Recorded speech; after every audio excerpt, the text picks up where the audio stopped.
I'm tired. Does anyone else want a nap? I am exhausted.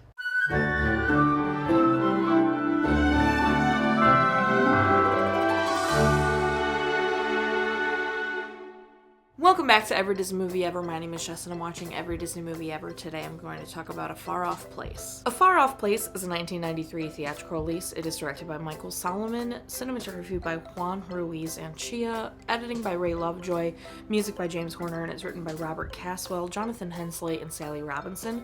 Mikael Salomon is best known for The Long Road Home, The Abyss, Band of Brothers, and Rome. Juan Ruiz Anchia is best known for Spartan, Darkthorn, Confidence, and Darkness Falls. Lovejoy is best known for Aliens, 2001: A Space Odyssey, Krull, and Lost in Space. James Horner, I covered in the video about Something Wicked This Becomes. The link will be in the description. Robert Caswell is best known for A Cry in the Dark, Something the Lord Made, Over the Hill, and Abba the Movie. Jonathan Hensleigh is best known for Armageddon, The Punisher, The Saint, and Die Hard with a Vengeance. Sally Robinson is best known for Family, Iron-Jawed Angels, Dirt, and Medicine Man. The film is based off two novels. One is called A Story Like the Wind, and the other is called A Far Off Place. They are both by Lawrence Vanderpost? Yes.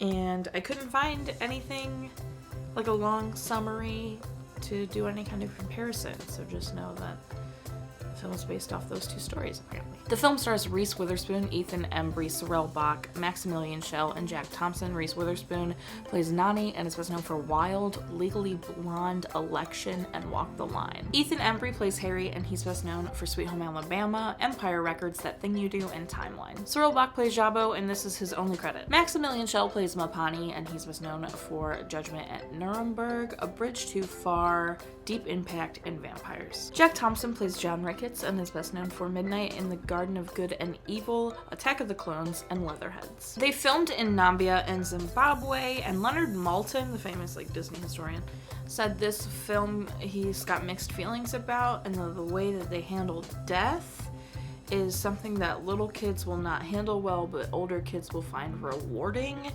He also said it's slow but straightforward. A Far Off Place is about basically three kids who are running from poachers and try to make the difficult trek across the Kalahari Desert. That's pretty much what it's about. The movie starts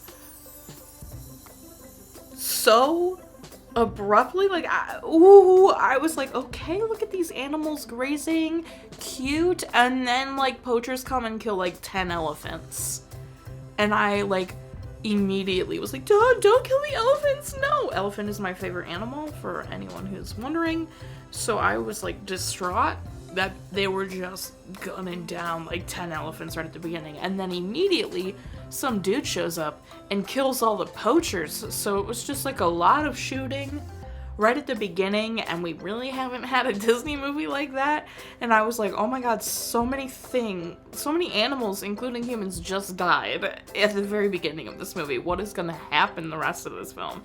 And I feel like this is the beginning of a string, Ernest Green's story handled a heavy topic, obviously, and I went off about it. But I feel like this film starts, except for, I think Hocus Pocus is coming up. So it just starts, very adult themes and, family films that, children are supposed to be able to see. Because after that, we have Hocus Pocus, but we also have The Adventures of Huck Finn deals with some heavy topics. After Hocus Pocus, we have Cool Runnings, which doesn't deal with super heavy topics, but it's definitely more of an adulter story. And then we have The Three Musketeers, which definitely is not for kids. So I just feel like we're starting to get into the zone where they're going to start making stuff that is leaning more toward adults in the Disney area before they I don't know, even back out. I don't know, but Reese Witherspoon is so young in this movie, and I desperately wish I had watched this when I was younger, because she is incredible. I think Nani as a character is an incredible role model for young girls, because she just is the strong and fighting, empowered girl in this movie, and it was so refreshing to see the scene where she goes back to the camp and finds literally every parent dead.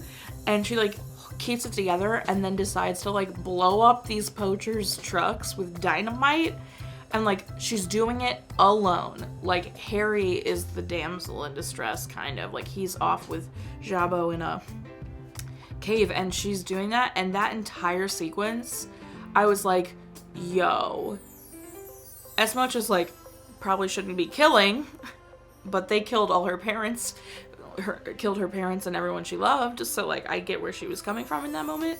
But, like, to see, like, a 16-year-old girl lacing up some dynamite underneath a car when, like, there's easily 30 dudes that could just kill her if she were found. I was like, oh my, yes, I was so into it, and it just, like, I was like, oh, get it, girl, get it. Because, like, how many action movies have we seen where, like, a dude is lacing dynamite to the bottom of a car and you don't get to see a lot of women do it? And it was just, like, she's, like, 16 years old doing it, and I was like, I love this right away. You just heard me say there are 4 parent deaths in the film, and there are. Harry and Nani are our main characters. Nani's parents die when the poachers come and kill them. Harry's mother has already been dead. She died a while ago. That's why, like, him and his dad are coming on this trip to see. Harry's dad is friends with Nani's parents, so, like, Harry and Nani are meeting for the first time, but his dad is, like, his old friends with Nani's mom, and Harry's dad dies in the same accident that Nani's parents die in, so they both lose both their parents, and it is abrupt, and Nani finds them, and it is heartbreaking, and, like, then she tells Harry, and Harry is distraught, and it was just intense. So I get where Leonard Maltin was coming from when he said, like, adult kids will find it rewarding because it's, like, a truer take on finding your parents dead, I guess, where, like, little kids would probably, like, be really scared and distraught or whatever. But it was definitely, like, fight or flight in the moment that Nani found her parents, because the poachers were still in the house and she had to handle that. So it was definitely, I feel, a realistic portrayal, and it was really sad. The cinematography and editing in this film are really, really well done. The editing specifically stood out because of the transitions between scenes. I was really in love with how they were transitioning from scene to scene throughout the film, and that was really nice. I do agree with Leonard Maltin that it was a little slow but straightforward at the beginning. Actually, the beginning started with a bang, and then there was maybe, like, a little bit of a slow part, but I was actually pretty invested in the story. I had a nice time watching the film. I was entertained, and I have a positive opinion of the movie. However, there are definite things I have qualms with. It was pretty predictable. I knew John Ricketts was the bad guy, like, almost immediately. So that, you know, it would have been nice if there was, like, a shock to your system. Like, if Mopani had been the bad guy, I kind of thought it for a second, but no, Mopani wasn't the bad guy. It was definitely Ricketts. And then the tank top, like, the homemade fur skin tank top scene, super awkward and cringe. Like, definite cringe town. Completely unnecessary. I get they were trying to build Harry and Nani's relationship, but they're stranded in the desert together with Jabo, so, like, they're already gonna be bonding without having to, like, make her some tank top and have, like, that cringe moment. I don't know why it didn't pass for me, but it didn't.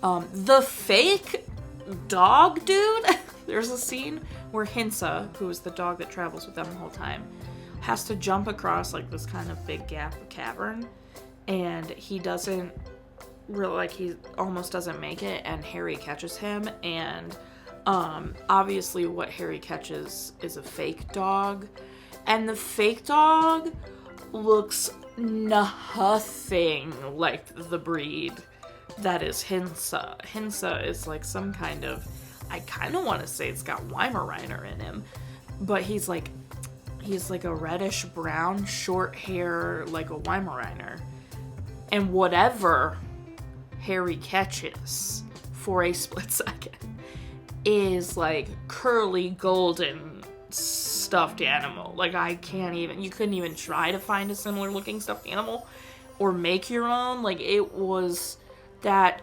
completely took me out of the high stakes moment of that scene, and I was like, oh my god, dude, like, and then she like is thanking him while cleaning up Hensleigh's wounds, saying thanks for catching Hensleigh, and I was like, yeah, whatever dog it was at the time, like, it completely took me out of the movie, so that was really upsetting to me. Another thing, I kind of wasn't on board, and then I was on board. I went back and forth about Harry and Nani almost the entire film. I thought it was cute that she was very like, no thank you, and then like, you know, he was like, okay, but also, and she was like, but also, yeah, too.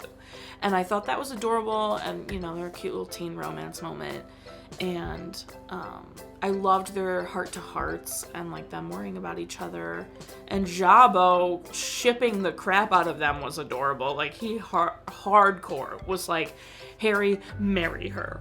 And Harry was like, chill, I'm 16. So I was very back and forth, and their kiss at the end is cute. That was fine. I had no problem with that. They have a hug somewhere in the middle that was also cute.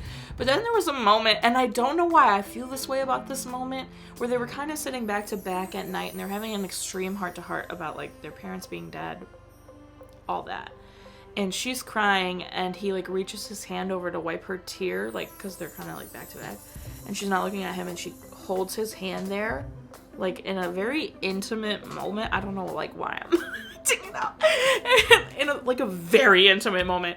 And, like, I watched them kiss at the end of the movie and had no issue, but for some reason, him, like, wiping her tear and her holding it there, I was like, this feels like an adult intimate moment. I feel like I'm intruding on something. Like, it made me very uncomfortable, and I think it's because they're kids. But I watched them kiss with no issue, which just goes to show, you know, how much we, like, watch kissing in movies, especially, whatever. Anyway, that, like, made me kind of, like, I don't know why I felt that way. Before I forget, I do want to say that there was a swear in the film. They say BS, and I was very like, oh, a bunch of elephants just got killed, a bunch of people just got killed, and now we're dropping a BS. Is this a Disney movie? That's how I felt in that moment. Now, the end of this movie, okay, they make it across the desert. They get to the town, they get to the ocean, they're safe from harm, they're in the hospital, whatever, and then, like, they get John Ricketts for, like, poaching the ivory, and they blow up the ivory mine, because it's, like, they want to bury it, it's a grave site, you know, because all those elephants died without their tusks, that's how that works. Now it's, like, the end, where Harry has to go back to America, and Nani's gonna go back to her house and rebuild with Mapani. And they're saying bye, and Jabo says bye and, like, heads back toward the desert. Harry and Nani are saying bye, and they kiss, and it was cute.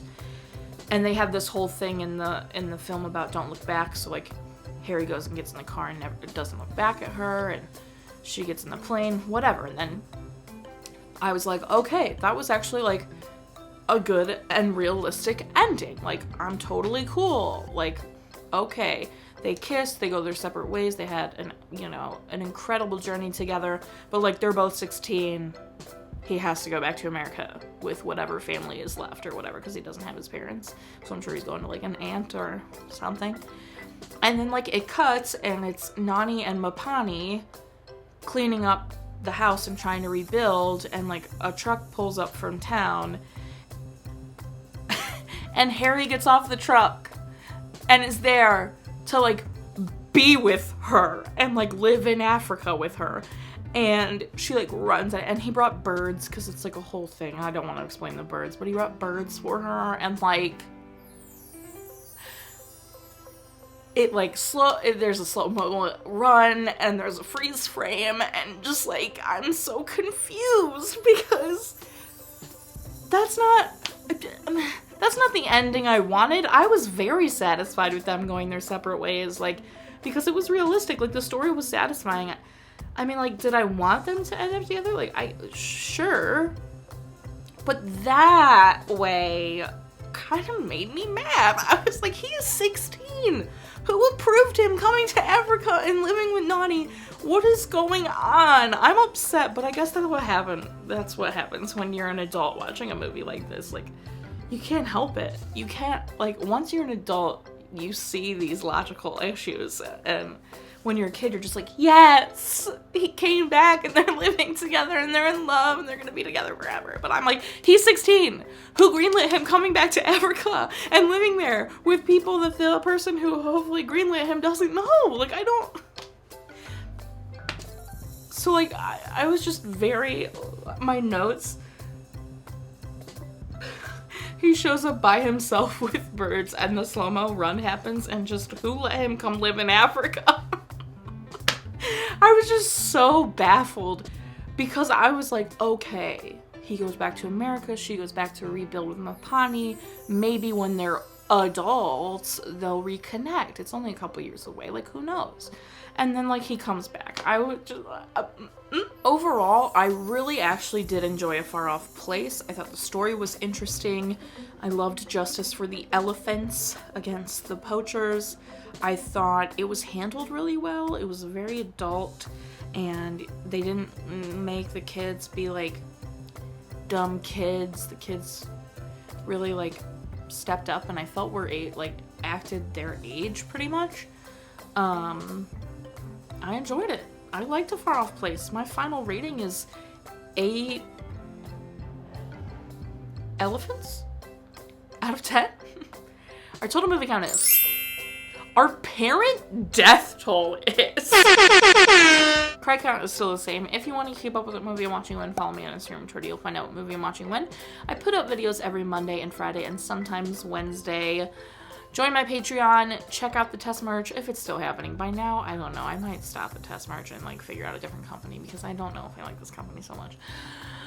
Until next time, comment, like, subscribe, don't know if you are, so you do, and don't be rickets about it. He was killing a bunch of elephants. Not cool.